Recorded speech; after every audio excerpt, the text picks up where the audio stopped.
नमस्कार दोस्तों, आज का जो डिस्कशन हम करेंगे ओमिक्रॉन जो नया वेरिएंट आया है कोविड-19 का, उसके ऊपर हम डिस्कशन करेंगे। जो आपने देखा ही होगा पहले कि अल्फ़ा वेरिएंट आया, उसके बाद में डेल्टा वेरिएंट है, गामा वेरिएंट है। इन सभी वेरिएंट के बाद में एक नया वेरिएंट आया है जिसे ओमिक्रॉन के नाम से WHO ने कहा है।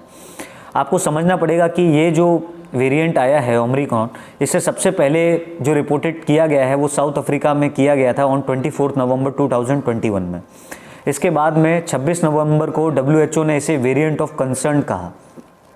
ये एक प्रकार का जो ओमिक्रॉन है, ये एक प्रकार का एक फास्टेस्ट स्प्रेडिंग कोविड-19 वेरिएंट है और इस वेरिएंट के अंदर मोर देन 50 म्यूटेशंस देखने को मिलते हैं।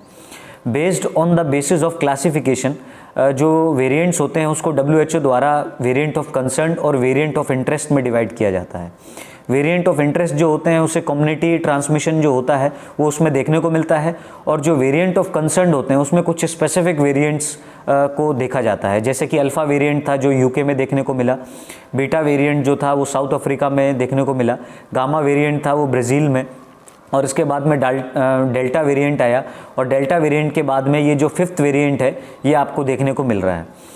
तो ये कुल मिला के ये वेरिएंट्स हमेशा एक वायरस की जो टेंडेंसी होती है उसके अंदर म्यूटेशन करने की टेंडेंसी होती है, वो अपने आप को बेहतर बनाता है और जिसके कारण वो बहुत सारे इन्फेक्शंस क्रिएट कर देता है। आपको समझना पड़ेगा कि हर एक वायरस का अपना R0 फैक्टर होता है। अगर हम इसमें अल्फ़ा वेरिएंट की बात करें तो इसमें अल्फ़ा वेरिएंट का जो R0 फैक्टर था वो 2.5 था। इसके बाद में अगर हम डिस्कस करें कि डेल्टा वेरिएंट का जो R0 फैक्टर था वो 6.5 था, मतलब कई गुना इसका वेरिएंट बढ़ गया।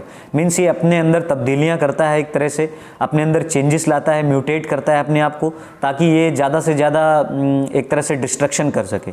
इसके अलावा जो ओमिक्रॉन है उसमें 12 to 18 R0 फैक्टर देखने को मिला, जो कि कई गुना और ज़्यादा हो गया। तो ये एक तरह से इसके R0 फैक्टर होते हैं, यानी ये हर एक इंडिविजुअल को अफेक्ट कर सकता है, बट बेसिकली वो इंडिविजुअल ज़्यादा इससे ससेप्टेबल होंगे जैसे कि जिनके अंदर इम्यूनिटी लो रहती है। इम्यूनिटी लो जैसे कि पेशेंट हैं, कैंसर के पेशेंट हो गए, या आप देखेंगे डायबिटीज़ के पेशेंट हो गए, या हार्ट डिसीज़ के पेशेंट हो गए, या रोमेटॉइड आर्थराइटिस के पेशेंट हो गए। तो ये सभी प्रकार के जिनको इम्यून सिस्टम की परेशानी है, इम्यूनिटी कम होती है शरीर में, उन सभी को ये वेरिएंट ज़्यादा अफेक्ट कर सकते हैं।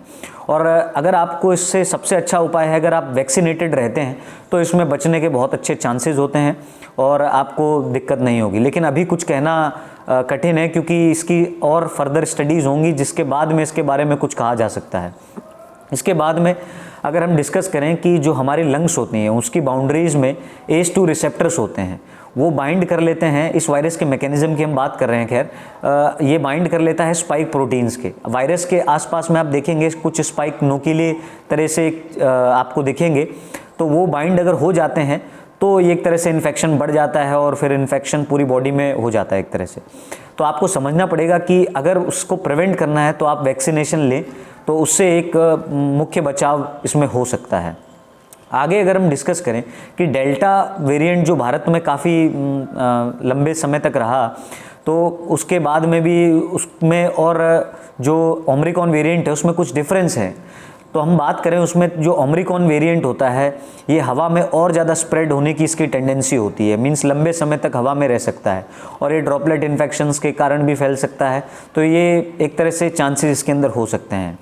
इसके बाद में अगर हम बात करें कि जो डेल्टा वेरिएंट होता है इसके अंदर 9 म्यूटेशंस होते हैं, और ओमिक्रॉन जो वेरिएंट होते हैं उसके स्पाइक प्रोटीन में लगभग 32 म्यूटेशंस देखने को हमको मिलते हैं।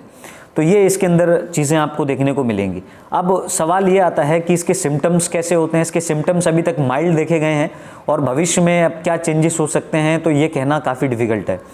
और अगर हम डिस्कस करें कि इससे कैसे प्रिवेंट किया जा सकता है, तो कुछ इंपॉर्टेंट चीज़ों का आपको ध्यान रखना पड़ेगा। प्रिवेंटिव मेजर्स जैसे कि मास्क रेगुलरली आप लगाए रखें, और वेंटिलेशन को इम्प्रूव करें, और वैक्सीनेशन लगातार करवाते रहें जिससे कोई दिक्कत ना आए। सोशल डिस्टेंसिंग का ध्यान बरतें, और इसके अलावा आपको वेंटिलेशन को भी इम्प्रूव रखना है।